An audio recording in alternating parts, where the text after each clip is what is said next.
Hi, welcome to my fireside chat on a wintry, snowy day in Roswell, New Mexico. It is the last Sunday in Ordinary Time.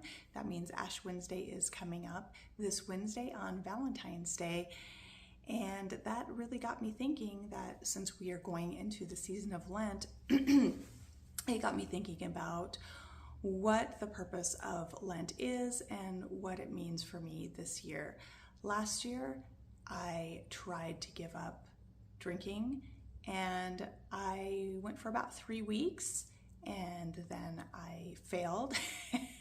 But I did not make a vow to God. I intentionally did not make one because I knew that I have a very difficult time relaxing or falling asleep, and not having that as a fallback method was going to be very difficult. So I did not make a vow. It was an attempt. And since then I actually have. And whereas I occasionally drink, like maybe right now, since it's cold and in the winter, I've taken to having a drink once or twice a week, and I like that. I just like the way it makes me feel warm and cozy in the evening.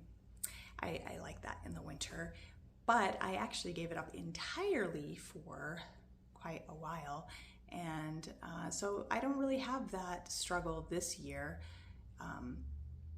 but it got me thinking about what sacrifice means and what we normally sacrifice. Okay, so it is very common to give up meat. I mean, obviously there is fasting on Ash Wednesday and on Fridays during Lent, but some people take that fast for the entire season of Lent and fast from meat, or they might fast from sugar if they have a sugar addiction, or they might fast from social media. So that's what really got me thinking. You know, I find social media to be very toxic most of the time. I do like YouTube. I like listening to YouTube podcasts. I like Trent Horn. His wife actually did some funny videos, but she just shut down her YouTube. She wanted to not spend her life on social media. She wanted to spend it with her children, and she had a video about that. She just does not want to miss out, and I completely understand. Most of my kids are grown up, and the youngest is mostly grown up. I mean, he kind of just lives his own life because he is a teenager now, and he'll be, graduating from high school soon, and all my kids will be grown up. It's kind of a weird and scary thought, honestly. But social media can be very toxic. I had given up Facebook years ago. Actually, I gave that one up during the pandemic because people were just so, I don't know. It just brought out the worst in people. It even brought out the worst in me. I had some really negative interactions with unfortunately, in customer service venues where I was kind of mean and nasty to people. And I actually had to go to confession over it because I knew it was wrong to treat people terribly just because I was stressed out during the pandemic. And so was everybody else. Everybody was angry. People were very angry during that time. So I gave up Facebook because of that kind of spirit of anger and depression and anxiety. I don't normally suffer from anxiety, but more on that in a minute. Actually, maybe I'll just plunge right into that. So I know this young guy who I actually work with him. He's an employee now at the same place that I am employed at, and I was looking at his business card and like, how many things do you actually do? Because he contracts and does freelancing, kind of like I used to do a lot of different types of freelancing. So in some ways he has that same spirit, independent spirit, where he has this skill stack, and he uses his skill stack to his advantage and has a multi business outlets. And his list of skills on his business card was really quite impressive, but I noticed that he did marketing as one of his freelancing businesses. And so I said, okay, so what should I do? I mean, I don't ever ask for free advice, and I would be willing to pay somebody. And I'm like, wait, do you charge by the minute or, but anyway, he actually gave me some marketing advice as for an author. And he said, you need to be on Facebook, Instagram, TikTok, and LinkedIn. Now, I've had an Instagram and I shut it down years ago because I really didn't post there. It was just another place where they said, oh, authors should be here, and gave reasons why. And yeah, I had the Facebook, like I said, I shut that down. Twitter, I shut down ages ago because Twitter is just this toxic, horrible environment, and I don't want to be there. LinkedIn, I had to put a LinkedIn profile together for a class that I was taking. It was a technical writing class, and so the class went over how to market ourselves, and obviously I didn't learn a lot from that, but I did start a LinkedIn page at that time, and it was for a grade, so I worked pretty hard on it. Now I'm not sure about the LinkedIn and how relevant it is to me, but I did listen to this young man's advice. He knows what he's talking about. I can tell he knows what he's talking about. And so I was listening to it, and then I was thinking, and he said, if you do what I tell you to, and it's not just having those accounts, but using the right hashtags and like trending hashtags and all of that, he said, I could get you, or you could have 1,000 followers for each of your social media outlets in a month. Now, that doesn't sound like a lot to some people, but to me, I'm not the type of person who attracts a wide audience. So it is really difficult for me to do that. And my instant reaction was not disbelief and nobody will ever follow me. It was more of, if that happened, I would suffer from anxiety constantly. Now, anxiety is not a feeling that I feel very often, and when I do feel it, I find it painful, and I can understand why people who suffer from regular anxiety don't like it, because it's actually physically painful to feel.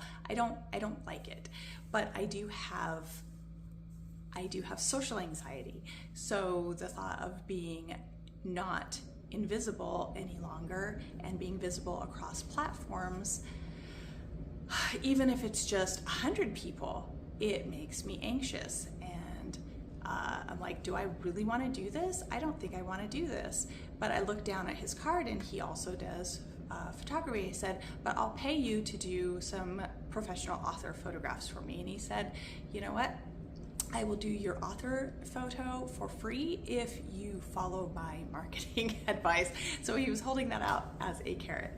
And so I think that I'm going to do it. Well, I actually did get those accounts going. I don't know about LinkedIn. I'm going to talk to him about that, because I think if I want to have a compendium of social media links in one spot, I would prefer it to be on my website that I've had for years and years. Now, unfortunately, I used to use GoDaddy, and I decided to stop because it was quite expensive, and I could pay for my domain name through WordPress, which was always JillDomShot.com. And so I shut down my GoDaddy, and it just, to me, GoDaddy was really difficult to use if I wanted to make fixed things on my website. Everything was so layered and buried in their program that it made it really difficult for me to use it. That's why I didn't want to use GoDaddy anymore. I didn't want to have to go search for buried style sheets to try to change things on my blog. So unfortunately, when I shut down my GoDaddy account, I didn't purchase JillDomShot.com quickly enough, and it was purchased by another entity. I haven't checked recently, maybe it's not anymore, but it was like snatched up by one of these companies that just buys up people's domain names, and now I don't have access to JillDomShot.com anymore, which is why I have JillDomShot.wordpress.com, and I will provide a link for that in the description because I almost always do, I'm pretty sure. I know I always link to my Amazon page. That's kind of the most important for me because I'm trying to sell books. That's the most important part here. Yeah, that's why I also got rid of the picture of me with my accordion, because it's really not, I'm not doing, that's not what I'm about. I'm not trying to sell myself as an accordion player. That is my side hobby. I want to get better at it. I want to get better at performing. That's why I play it. And I also think it's hilarious to have a theme song. So I do like to play that, but I do want to get more and more comfortable with playing the accordion. And it's a part of the package of who I am. You know, it's something that I do and I enjoy.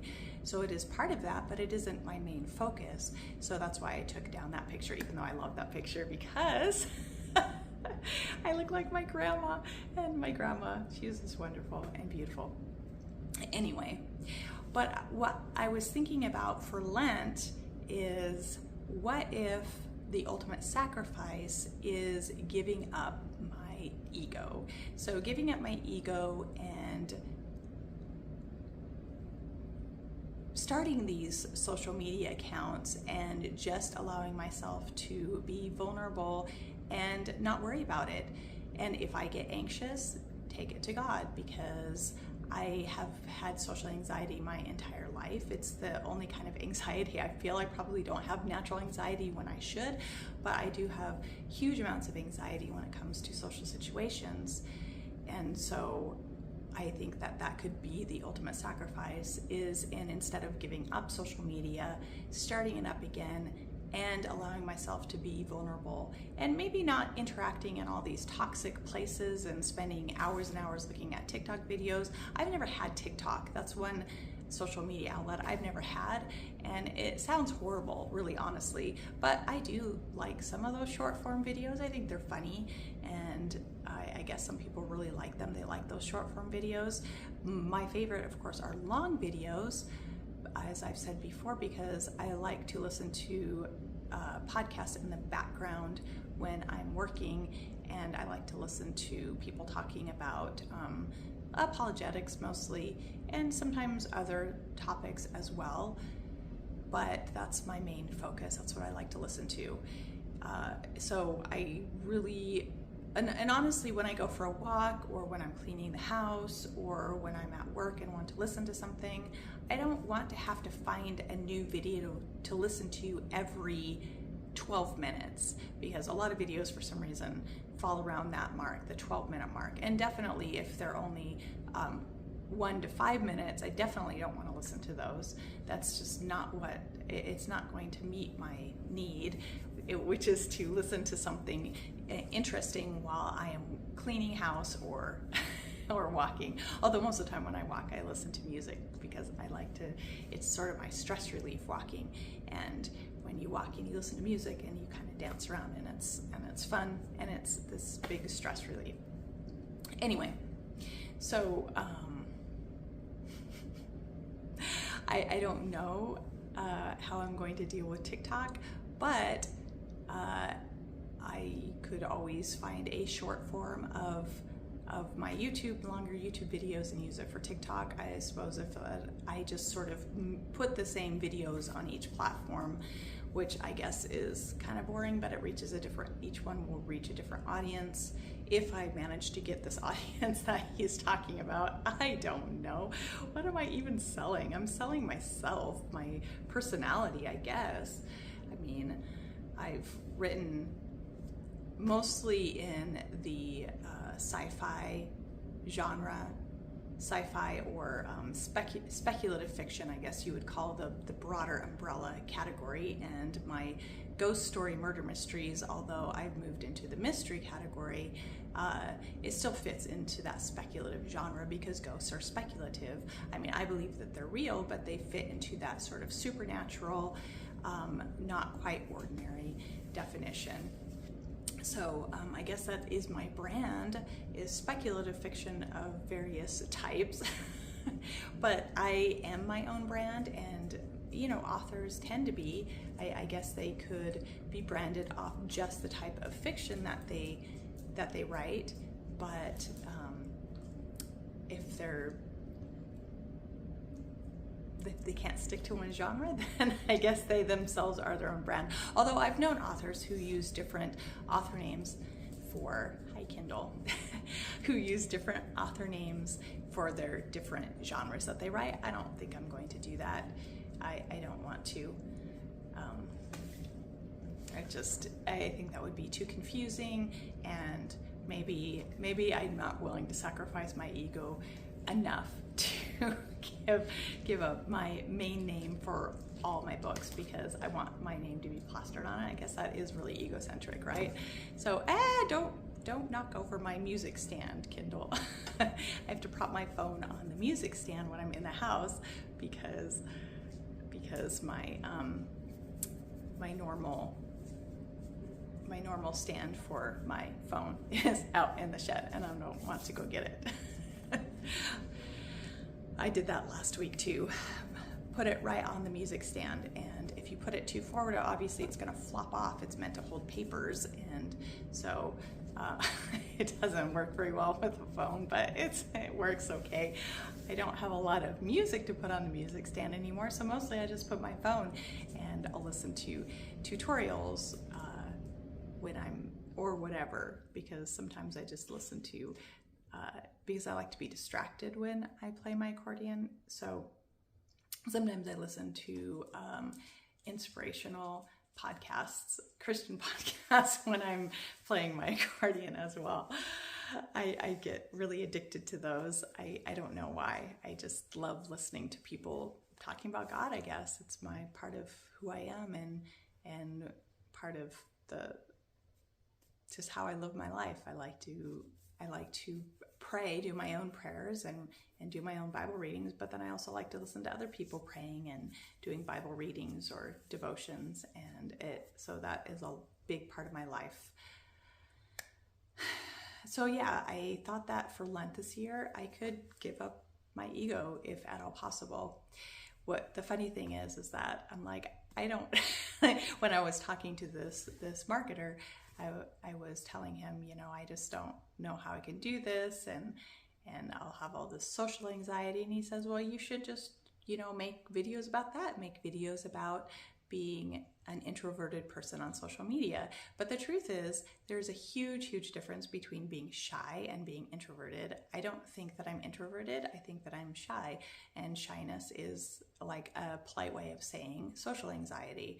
People who are shy have social anxiety. And I guess some people just are bored that way, and some people it just comes with life experience. And yeah, it is a protectionary measure, but I honestly am not that introverted. Maybe I'm an ambivert. I think most people are ambiverted because most people do like to spend time with other human beings, and they like to spend some time by themselves. I think true introverted people love to work from home, and I don't think I could do that. To me, that just sounds like a complete nightmare. When I was freelancing, I had all of this time that I spent at home working on my own books and some editing, and I would, play my accordion, and I'd go for a walk and all of that. But I also had jobs outside the home, and if I hadn't had those, I think I would have gone out of my mind. I cannot stay at home. I have to be out doing things. I have to be places, see people. I need that desperately, which probably means that I'm not that introverted. And in fact, I find that when I make YouTube videos, and maybe other shy people relate to this, they actually feel quite happy. I feel quite happy because I managed to get over my shyness enough to make that video. And so I defeated sort of that I'm going to say demon. I don't mean demon like I have a demon influencing me. I don't mean that, but it's like a personal demon that I have of being visible, and I don't like it. It makes me very uncomfortable. So when I make a video and I defeat that, I feel quite happy, and I don't mind that anymore, that somebody might watch it and it gets me out of this just mental space that I'm in where it's just me, and my thoughts. And maybe that's why I like listening to all those podcasts too, because that gets me out of my head and my thoughts as well, and gets me into somebody else's head. And I like that. I like being in somebody else's head for a while. I like to see how people think. I like to observe people, but I like to interact with them too. It's just that when you have anxiety and you don't know people very well, it can be very, very uncomfortable. But when you get to know people, then, like, for somebody who's shy but not terribly introverted, when you are comfortable with people, then you love to spend time with them. It's just something that you enjoy, and it brings you energy, which is a facet of being extroverted. So I think that a lot of this, like, introverted, extroverted, a lot of that is just false. People who don't spend a lot of time around other people and they're categorized as introverted, I think that's false. And I'm not really into personality typing systems anyway. I don't really like slapping labels on people and putting them into these sort of parameters and boxes. And when they take tests, obviously they're answering the best they can the way the questions are worded, and there's always limitations to it. So when I've taken, like, say, Myers-Briggs, I always test as an INTJ. Now, for me, I would say that at this point in my life, I think that I've done enough emotional suppression, and I want to be an INFJ. I want to be a feeling person. But and being judgmental is not necessarily being judgmental of other people. I think that it's the type of person who can be very regimented in what they do so that they can accomplish things. So I will keep the J, that's fine. But I don't know how to get rid of that introverted stacking, being a very shy person. And I think that if I were to really be healthy and whole as a person, I would be an ENFJ, I guess. I don't know. I think that would be the healthiest, to be a feeling-oriented person who is also extroverted, even though people just don't recognize that in shy people, I think. Anyway, I know that there are other shy people out there who this will resonate with, because they really actually enjoy spending time with people. They really do.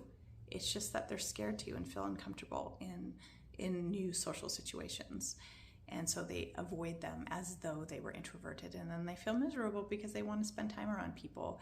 Going back to my trad wife video that I made, I talked about how being a trad wife wasn't this wonderful image of being dressed to the nines with a pretty apron and lipstick and your hair done flawlessly while making bread and in a perfect spotless kitchen. That it can get really messy and can be quite difficult, and can be very taxing on the finances as well. I talked about that in that video, which I guess I can put a link to. I don't know if anybody wants to see that video again, but if you have not seen it, maybe you would like to see it. I don't know. But one part of being a trad wife that I didn't bring up at all was how difficult it was for me to stay at home and just be at home, homeschooling my kids and doing things from the home, like cooking and cleaning and gardening. It really was harmful to my health. And when I say harmful, I mean that I lost weight and I couldn't eat enough food ever. Like, my metabolism went just wacky. And I don't have an eating disorder, and I've never had an eating disorder. I eat plenty of food, and sometimes I overeat trying to keep weight on. But at that time, I lost a lot of weight, and it was really like, I look at old pictures of myself and I looked like a skeleton. It was terrible. And I just broke out in rashes and had all these autoimmune issues going on. And when I made the decision to go back to school, to get out of the house, go interact with people, and do something creative and intellectual and use my skills outside the home, my health improved like 100%. I started putting on weight again. My allergies and my rashes, a lot of that just a lot of it just really disappeared. And then when I graduated several years later, and thought, well, I'm really exhausted anyway. I had, by that time, I had 2 more kids, and and so I actually was looking forward to staying at home and just relaxing. But what happened is that my health fell apart again, and I found that if I got out of the house and would go, like, there was this little local coffee shop. It's probably still going in Socorro, right out there on the plaza. I would go there and spend an hour or 2 working on my book in a social setting where there were people, and it was really hard to keep people from talking to me because, you know, it's a small town, and if they see somebody sitting there working with a laptop, you know, they want to come sit and talk. And sometimes that annoyed me because I was actually trying to get something done outside the house, but also it invigorated me. And if I had developed like these chronic migraines after I had graduated, and it was just crazy how psychological those migraines were, because I would go to that coffee shop and my migraine would just disappear because I had got out of the house. So that's another problem with this trad wife imagery of how wonderful it is and how it's really, really fulfilling to women. And I think there's this kind of assumption that women are all the same, and what fulfills one woman fulfills all of them. And I think that having children is very fulfilling. I love my children. They're the most, you know, the best part of my life, I would say, out of anything.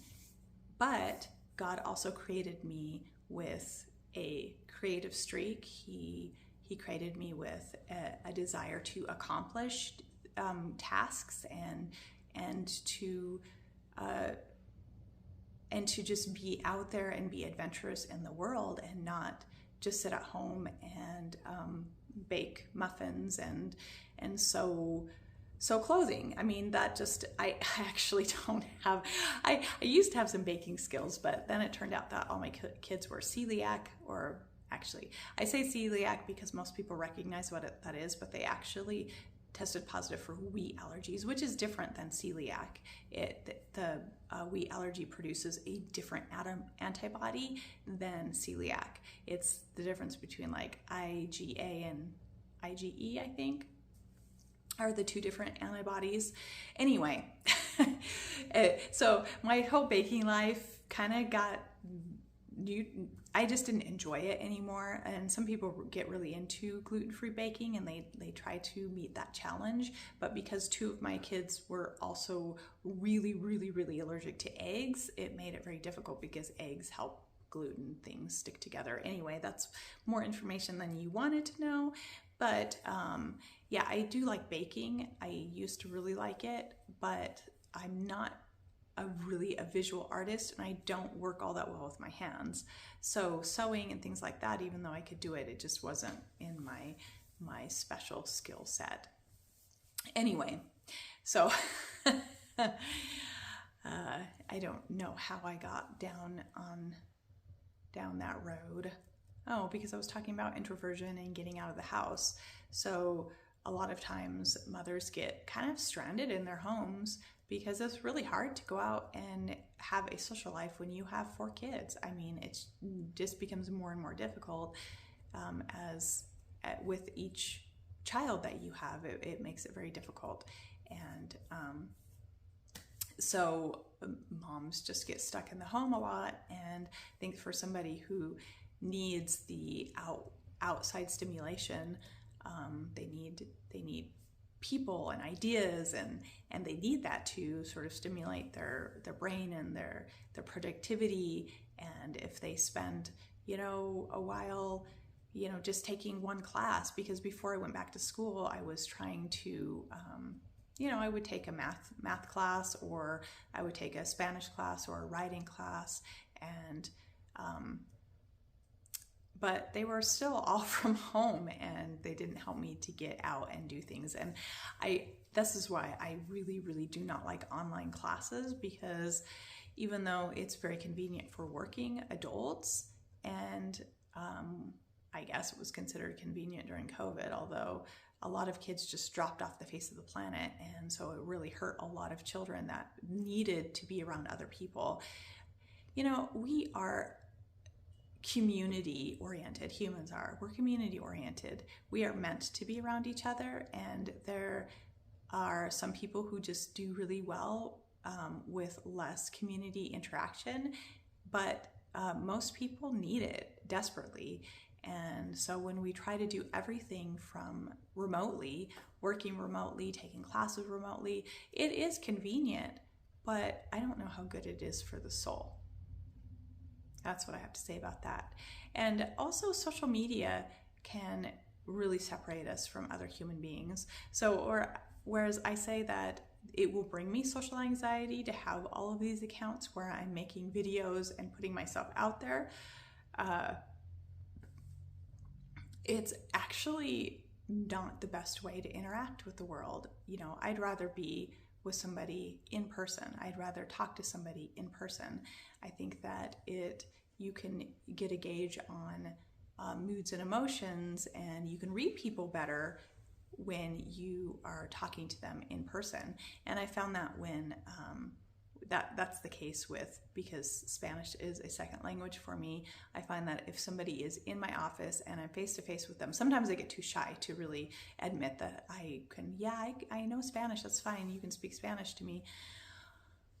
But I find that if I do, it's much more comfortable in person than if somebody calls on the phone and they start speaking Spanish, because you can't read body language and you can't sort of read lips, or you see what I'm saying? It's really difficult to speak a second language on the phone. And probably second language learners know what I'm talking about. And I often find that it's really just as awkward for the other person as it is for me, because I get really I can't do this, I can't understand. And if I start speaking Spanish, of course they think, oh, she knows Spanish, and so they'll just speak really quickly and I can't understand what they're saying. And then when it's clear that we're having a communication gap, often they'll flip out, panic, and hang up. And you can hear the panic in their voice, because I'm not the only person who panics when I speak a second language. But my only point is that when human beings are face to face, they can pick up on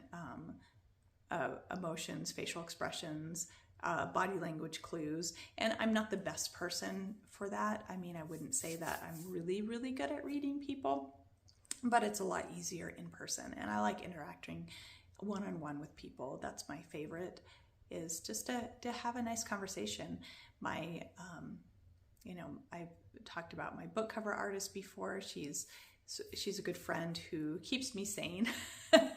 And hopefully I keep her sane too. I don't know. But she would swing by. She had a bunch of kids in her 40s. And so she had little kids, which I thought was really neat. I thought that was great. But she also had some older kids too, but she'd had them over the space of, she had some, I think she had one adult son at that time when she still lived in Roswell. And then she had some high school age kids as well. Anyway, and then she had some younger ones. So she'd put everybody in the car and she'd come and we'd go swing by the drive-thru and get iced tea, and we'd drink iced tea together and we would talk in person. And now I guess it's fine that I like the fact that we can do video chats. I mean, that's kind of neat that we can even do that, because in the old days, talking to somebody who lives across the country would have cost a fortune and you wouldn't be able to see their face. So, I mean, I guess hearing a voice is also good, but there's something to one-on-one interaction, and the video chat kind of tries to create that, but it's really not the same as when we used to sit in her van and drink our iced teas. Or whatever. I don't actually remember what drink she would get, but I'm an unsweet iced tea drinker. That's what I like. I don't really like soda or sweet tea. I'm just not that. Anyway, it creates distance. Social media creates distance. And so I don't know. But I'm going to try to do what the marketer says, and I'm going to experiment with it, and I'm going to try to, like I said, make that a Lent sacrifice is to give up my ego and my anxiety, my social anxiety, and to just go out there and plaster my videos everywhere. I've heard TikTok can be really toxic. I've already talked about this before, but I had a friend who got canceled on TikTok. She was an author. She got canceled on TikTok and she was doxxed. She got hundreds and hundreds of hate comments. People gave 1-star reviews to her books, and she eventually was just so stressed out and freaked out over the fact that people knew where she lived and they were doxing her, that she eventually just shut down all of her social media and changed her name. I don't want to have to do that. I don't think that anybody would ever push me into that position anyway. It's not likely. I might even do it for a while, but, take a break and then come back, because I don't really like being bullied. I was bullied growing up by various people, and I don't ever want anybody to do that to me again. I am an adult now and nobody's going to bully me anymore. I'm sorry, but that's not going to happen. That's my final say. My fire's gotten a little bit bigger. It's got some nice flames going on that 3-hour log. It's actually putting off. Those types of logs don't create a lot of heat, but they're nice and pleasant, and they do put off some heat, and I can feel the warmth of the fire. It feels nice. I like it. And from my perspective, like, you can't see it, but from my perspective, I can see the snow outside. So that's nice too. And my dogs, just before I made this video, I brought them in and wiped them all down with towels, and they're all lying cozily on the couches. Yes, they are the type of dogs who get on the furniture. And I guess I spoil my dogs, but don't tell anybody that I spoil my dogs. I call it the unschooling method of raising dogs. I'm just kidding. Anyway, I didn't do unschooling when I homeschooled my kids. I was pretty much like, we're going to sit down and we're going to do this curriculum, and we're going to do math and English and, blah, blah, blah. And sometimes I would buy a formal curriculum, and sometimes I would put together a curriculum on my own, and because sometimes that was easier for me to do. Anyway, I think I'm going to shut this video down, and the reason why I'm going to shut it down is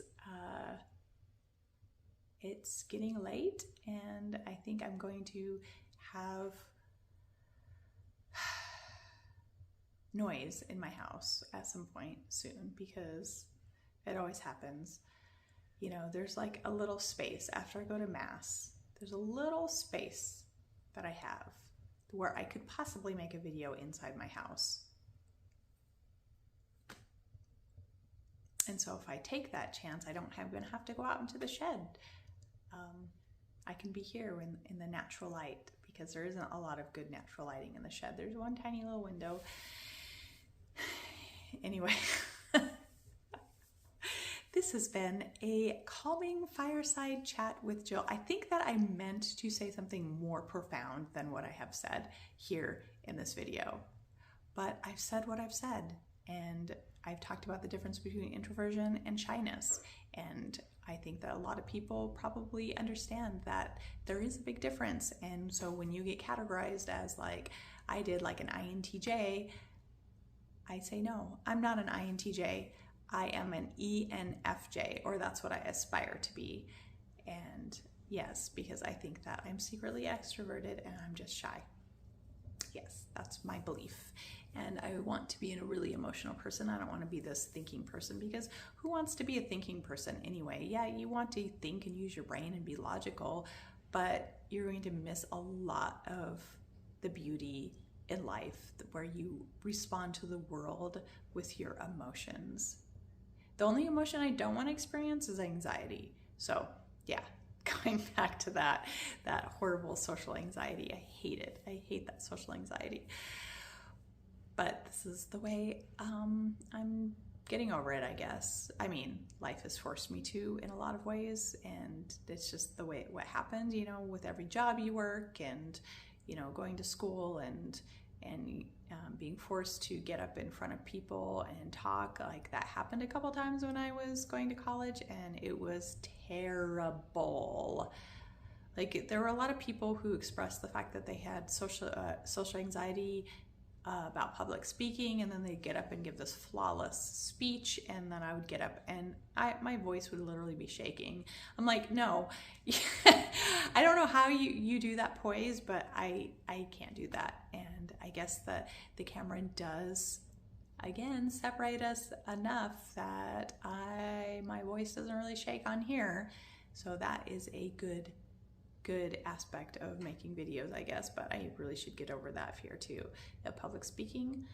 Not that anybody wants to hear me do public speaking, but like the last time I had to give an announcement at church, it was a favor for somebody, and I'm even familiar with my fellow parishioners. I know them, and I get up there and my voice shakes. Like, why?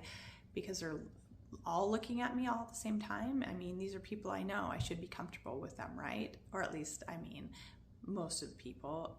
Obviously, there are several hundred people who would go to the average mass, but so obviously I don't know all of them in the same way.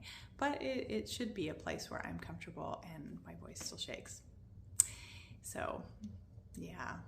It's terrible, but public speaking is one of those things that even people who aren't shy have problems with public speaking. And I don't know why. I think it's because they understand that people are looking at them, and it makes them feel really uncomfortable.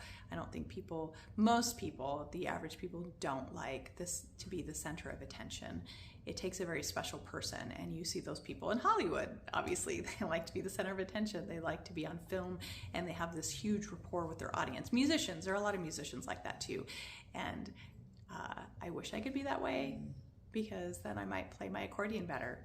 But I haven't played my accordion yet. I'll probably try to film some of my practice because I just wanted to get this video made. I wanted to do my fireside chat. It's been fun. It's been great.